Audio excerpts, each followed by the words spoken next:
And like that, we're back. Bleach episode 15. Or Thousand Year Blood War episode 15. Yeah, I got to distinguish too. So yeah, we're totally going to cover a normal Bleach ep 15 that aired almost 20 years ago. That makes sense. Save it for the April 1st episode. Oh. A lot of action, you get to go over people's abilities and stuff this time. And we got some manga changes to the anime. Self-explanatory this time. That's true. And yeah, manga to anime changes that we'll get to that people seem very divisive on, myself included, honestly, after reorientating myself with that stuff. So, but let's get right into it. So first, right away, we have an anime-only scene with Haschwald briefing all the Sternritters, Robert, Asnot, Bambietta, and BG9. And yeah, I actually really like this scene. It's funny because for years people were comparing the Sternritters to the Espada and saying the Espada had way more interactions with each other. It seems like this version of the anime is trying to really rectify that. Let's give the Sternritters a table to sit at too. Yeah. As Haschwald, though, he explains that they are to kill the captains with their own Bankai, because Yuha predicted that the captains would learn how to fight without using Bankai, so if they kill them with their own Bankais, it will shatter their hope and leave them in despair. Asnot, of course, loves this, being the whole fear fetishist that he is.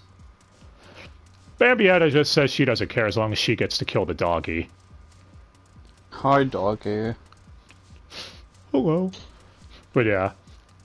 As Haschwald repeats the orders one more time, kill the Soul Reapers and do it very quickly. Destroy their whole generation.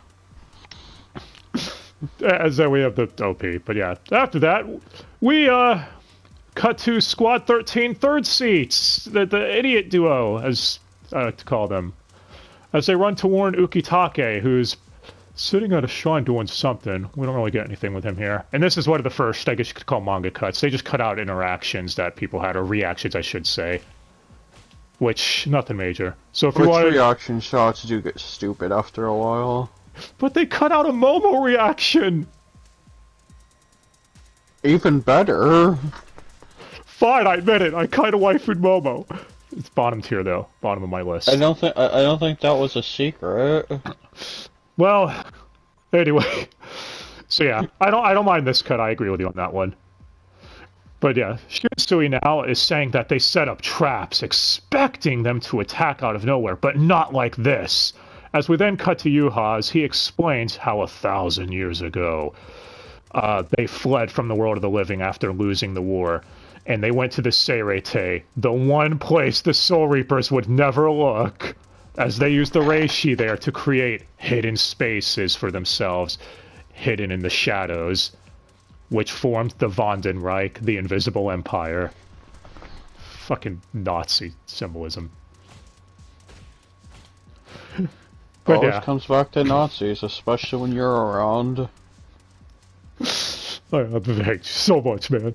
But now, Asket appears at Squad 12 with the Kirk Thornton Goblin thingy. I'm never going to remember this dude's name. I just call him the Kirk Goblin. He's the true main character. He gives him the voice of one, and he looks like one. But yeah, Asuka just reiterates what was just told to us as the Squad 12 people are like, holy shit, how'd they get here? As Haschwald appears before Shunsui and Nanao, saying, well, you see, we didn't invade. Even last time, we've always been here. As, you know, they didn't have to break through the Seirete's barrier, because they were already there, in the shadows. Shunsui is impressed, saying that it seems like the Quincy's do have strong people working with them, as Haschwald introduces himself as the Grand Master of the Sternritters and the aide to the Emperor. And he also knows that Shunsui is the head captain, hence why he ran straight here. Shunsui's like, well, we want to savor the battle, man! I thought you'd want to, you know, take your time and all that. Because Shunsui is clearly thinking of buying time and shit to figure out a plan. But Haschwald says, well, you see, Yuha hates conflict. It's why every battle he wants to end it as quickly as possible. But yeah.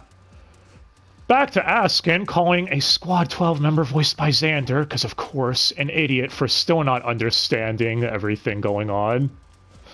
Which, actually, now that I think about it, double casting hasn't been too terrible right now, right, Dai? Comparatively? It's about par for the course, really. Yeah. It's when Mayuri shows up and, what the fuck is he wearing, Dai? Because even Akon comments on it. He looks like a glowing sunflower thing. But yeah, even because Akon's back here, I mean, he doesn't have even has a Nemu dressed up too in a whatever the fuck they're going with. I just remember last core when they looked inside his office, like, what the fuck is he doing? When you remember that scene, right? Yeah. But yeah. It's best not to ask, it's Mayuri. But yeah, Mayuri knew Shadows had a part to play in the Quincy's thing, so there are no Shadows in the Squad 12 lab. He cut all of them out. Cut to Bazz B taking out red shirts from Squad 10. And that's when Rankiku and Hitsugaya show up. Bazz B states he knows who the one Hitsugaya is. He's that guy that got his Bankai stolen by Songdu, not Kongdu. I called him that last time. They began with a C. But apparently Songdu is Chinese, so that's my fault for pronouncing it that way, but whatever. You should know this by now with all the Genshin you watch. True. But Bazz B says he's a great match for Hitsugaya, for he is Stormritter H, the Heat. I wonder what Bazz B's abilities are. I don't know. What could they be? It's real subtle. Well, now with Maurecchio telling his little sister he must go to protect everyone, for he is a Soul Reaper after all. He's gonna go pile drive an elephant. Wait a minute. I think I got that wrong. But hey, BG9 arrives. Do. Back with Rangiku and Hitsugaya, she tells the red shirts to fall back as Bazz B uses a fire fist thing. I know about this technique because people were going on about in the trailer how this was anime only because he didn't use this technique in the manga. But yeah. Bazz B explains to Hitsugaya that he should start begging for mercy, and I actually really like the line Hitsugaya says here. It's funny, where I come from, the winning side doesn't usually beg for mercy, which pisses Bazz B off. Oh well. But yeah. Rangiku offers to help Hitsugaya, and Hitsugaya actually accepts it, saying that he really will need her help this time. And Rankiku's really happy. I'm surprised they keep the comedic banter here with that, with how they keep cutting that shit, but it works. But see, they couldn't cut it all, or the scene would be even shorter. Yeah, I agree. And it still keeps their dynamic as well, because if they did cut it, it would make their dynamic feel a little off. Because Rankiku's like, oh, you're so cute asking for help like that. But yeah, it does show that Hitsugaya has definitely learned, because as we've seen before, he always likes to rush in not asking for help, a lesson that he even had to learn in the second Bleach film, if you remember. But yeah, she calls on Heineko, telling it to growl, so they got that right with the tough. Remember that one time they fucked it up, Dai? The Zanpakuto arc. Roar Heineko. Yep. As her and Hitsugaya Shikai's work together to make ice that Bazz B can't melt. And he's like, what the hell? This doesn't make sense. Rangiku explains it, that first Heineko creates thin layers of ash, then they cover that ash with ice as Rangiku turns her weapon back into a sword. Thus, you get vacuum ice that can't be melted. That's the gist of it anyways. Hitsugaya explains how the only major difference between a Shikai and Bankai is the amount of ice he can create. So he's just had to work on managing how to fight with less ice. I mean, really it is. Yeah. So, makes you wonder if he did have his Bankai and there was no way it would get stolen, if it would really help him that much in this fight. So as we see soon, well, it's not going to be very easy for Hitsugaya to win. But Bazz B gets sealed in the ice. As Rangiku's already celebrating, and you already know the red flags if you've seen any shonen whatsoever, when a hero celebrates as an antagonist seems like they might be defeated. But back with Haschwald, as he gets ready to make a move, but realizes that he can't use his powers, as the now explains that she's developed a new Kido. I'm gonna butcher this. Hakudan Keipeki. I don't know, a barrier that could temporarily block out Quincy's powers. She even says that her Kido abilities are the only reason she was made a lieutenant. So she really doesn't have a Zanpakuto then, I guess. Does she? No, not really. I was shooting, so he's like, oh, that's not true. What's up? And I'm pretty sure the reason she doesn't have one is only explained in those light novels. Yeah, which they have started incorporating some stuff from those. So, side note, people are hoping that they will adapt the light novels after this 1,000-Year Blood War is over. I do too, actually. That'd be cool. But back with BG9, and we come to the first major manga change that I'm also mixed on. So, he's stabbing Marechio, asking where Soy Phone is. Marechio's like, I've already told you, I don't know where she is. So, he's like, alright, well fine. I'll ask a different way, as he goes to stab Marechio's sister. Now, in the anime version, Marechio does jump in the way and gets stabbed with his... Actually, wow, what the fuck is BG9 even using? What, tentacle things? I don't even know what the fuck those are. Die? He uses missiles, guns, and so it's probably just a piercing spike or something. Yeah. Because I've seen them, like, according to the wiki, called tentacles or some shit, or tendrils, I don't know. But yeah, so he gets stabbed by one of them, and it's this is anime only. In the manga version, he actually does impale Marechio's sister and holds her down as he continues to interrogate him. Marechio gets angry and strikes him with his shikai. None of that is in the anime. The reason people are divided on this is because, on one hand, the anime makes Marechio look more heroic, so it gives him some more to work with. But on the other hand, it kind of robs the savagery of the Quincy's, showing how far they're willing to go, even torturing a child to get what they want. So I think both sides do have points here. But, I don't know, you guys decide. Which side do you prefer, Dai? The side where he pile drives an elephant. I understand. But yeah. As BG9 unveils a Reishi minigun, and I have so many questions. But that's when Soy Phone... What's up? Yeah, she even makes a comment everyone would make. Well, yeah, like, you guys aren't using bows? What the shit? Yeah, she made it just to fuck up the weapon, though. As BG9 is like, I couldn't sense your energy at all. I don't understand. And she's like, well, dumbass, I'm the head of the stealth force. So, of course, I'd be able to hide my presence. And she's also using perfected Shunko this time, as BG9 is surprised to see that so quickly. And she unleashes it on him, causing a massive explosion! I miss Megumin. Anyway, back with Askin, as he doesn't want to fight Mayuri, explaining that it would take too much effort, for he's too lazy. And he gets ready to leave, and he's like, why aren't you stopping me? Mayuri's like, I never said you were stuck here. You can leave if you want. I mean, what, are you trying to bait me into your shit? I'm not falling for your taunts. And Askin is surprised at how perceptive Mayuri's being, saying he's glad he didn't reveal his ability to him. But that's when the explosion from the Shunko is felt. As, you know, Mayuri and Squad 12 seem like, oh, you know, they're actually doing something out there. Maybe damage is being done. Askin says this will be fatal, but not for the Quincy's, for the Soul Reapers, as he leaves. Now, you know where we're going, Dai?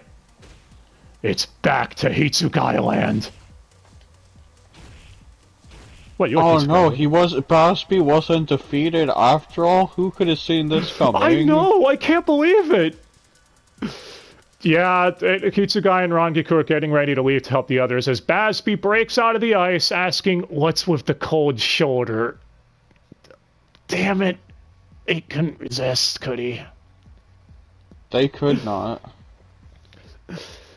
This is when he explains that he can beat Hitsugaya with only one finger, even if he did have his Bankai, as he unleashes Burner Finger 1. Die, what the hell? What is it, just a flame out of his finger? Is that it? It's literally it's literally just a fire death beam out of his finger. And shoots it right into Hitsugaya's chest through the ice. So you mean, much like Ichigo when he first fought Aizen, Hitsugaya just got finger banged. Exactly. Well, it turns out comes back to finger bangs. Hells yeah, man, you know it. But yeah, back with BG9, he survived as well! As Swiftfone's like, wait, you're still breathing after that? And he's like, no, because I was never breathing at all! And this is when he opens up all of the panels that has all the weapons and shit inside of them. And I made the stupid Terminator joke when we were watching this. I would have too, man. Yes, yes you would have. But yeah. She's losing ground against him. I mean, I think she would just throw him into a building or some shit, but yeah, you could tell it. This worked very well. As BG9's like, I won't even need to use your Bankai against you. Back with Haschwald as he asks if anyone else can use Nanao's ability. Nanao answers no, and he says, oh, that's unfortunate, because at least your Soul Reapers could have gone down fighting instead of it being a one-sided massacre. Back with Bazz B, as Hitsugaya is really having a bad day. He even tries using Ice Fog, gets dispelled. He tries trapping Bazz B in another thing of ice, and this is when Bazz B's like, you're making me angry. I'm gonna use Burner Finger 2. I got a sequel! Double finger bang. Yeah, and also, speaking of Bazz B, this is the other manga change. And this one, I'm on the side of I think the manga handled this one slightly better. So, it's Bazz B with his whole one finger thing. Instead, he explains how powerful his flames actually are. Remember when Yamamoto went flame shit on him, Nana, and the rest of them?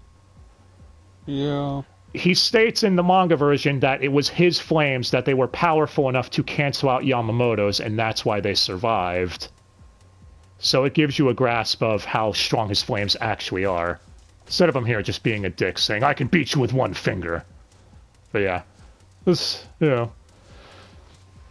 But anyways, back to this. Songdu arrives, and he's voiced by Landon McDonald. The current voice of Rampo from Bungo Stray Dogs. Yes, I wanted an excuse to mention that because that series is fucking awesome. Y'all should watch it. And Hakai from Tokyo Revengers. And he more or less just says, hey, I stole his Bankai. I get dibs on killing him. So, yeah. His performance is fine, I guess. Yeah, his performance is fine, I guess. And Songdu only has he says like a sentence. What, 5 words? Yeah, so we don't really get much on him here. Back with Mayuri, as apparently Soifone and Hitsugaya's spiritual pressures have vanished, and Mayuri's like, am I the only one who can truly fight without a Bankai? But that's when all is not lost, as Urahara suddenly calls into him, saying he found a way to get everyone's Bankai back. And that's when the episode ends. So you're giving us a little hope that they may be able to turn this around. But we're not done yet, because there's a post-credits anime-only scene that's actually really cool. Back with Ichigo's training, I guess you could call it, as Ichibei recites a poem. So do you like Ichibei's poetry? No, he should get a new hobby. Yeah, so the poem, it begins but does not end. Names wither in the silence and an abyss of rolling clouds. Raindrops fill an empty vessel. Those who are unworthy to be a vessel succumb to its weight as it turns to stone. It breaks apart and turns to gravel. Pounding rain reduces to dust. For such a vessel, there is no way out. but if one does not enter, there is no path. Those who are about to perish call it Irazu Sando. Which, yeah, during this, you see Ichigo actually stumbling, saying, what the hell? What is this pressure I'm feeling? To be honest, even manga readers are theorizing about what this scene means. So, I don't know. You got any theories, Dai? What? Something Soul King related. Yeah, the most popular theory is that he's testing to see if Ichigo would be a good vessel for the replacement of the Soul King. But again, we genuinely have no fucking idea. So, makes sense. It would also make sense why Shunsui last episode was suspicious of Ichibe's true motives and everything like that. I'm sure people just like this scene because shirtless Ichigo. Shirtless Ichigo, man. Hell yeah. Makes every fangirl, and I guess... Unlike that censored guilty character Johnny, he actually has a nipples. Damn it. But yeah. And the preview's narrated by Bambietta, so we're probably getting some of her next episode. I don't know, I'm just saying. No, it could be another character, obviously. Yeah. You never know with double casting, it's the same. I mean, yeah, it could be Maninas, or whatever the hell her name is. The other Quincy voiced by her. But no, I'm pretty sure it's Bambietta. Yeah, so Bleach episode 15's in the books, and despite a couple of the manga changes, I still really liked it. Like I said, I understand Solar Division, I really do. It's why I said I get both sides of the argument with the Marechia one, so I'm not even sure how I feel about it personally. But otherwise, still really good fucking episode. I'm guessing the animation was really good for the fights. Yeah. I don't know, Orient was better. I can't. No one's gonna believe you on that one. You ran that joke so long, man. And I'm gonna keep it going. They can't stop. As far as MVP for the dub this episode, I absolutely loved Robbie Damon's portrayal as Oswald. I thought it was great. He really comes across as menacing and threatening, you know, during his stare down with Shunsui. Xander also did really good as Bazz B, since Bazz B is, you know, obviously very quick to frustration and anger. He's very hot-tempered, pun intended. So, does make you wonder if a casual notice that him and Kilgate were voiced by the same person when they both first showed up. Well, with how far apart it's been, probably not. Yeah, the thing is, though, is Bazz B's first appearance was killing Izuru back in Core 1. So, that was right around that time. I don't know. You don't let us know if you remember that far back when you first saw this last year. But that's going to do it. Unless you have anything else to add, Dai. Finger bang. Burner Finger. I wonder if it's going to be a trilogy. We're going to get Burner Finger 3. We're going to make a franchise out of it. Want a movie. I'll probably just turn into a fist or something. Burner Fist of Justice. But alright guys, thanks again so much for watching. Let us know what you thought, if you agree with us and everything. And we'll be back next time with more Bleach 1000-Year Blood War. On this episode breakdowns, things that we're doing. So next time guys, thanks again.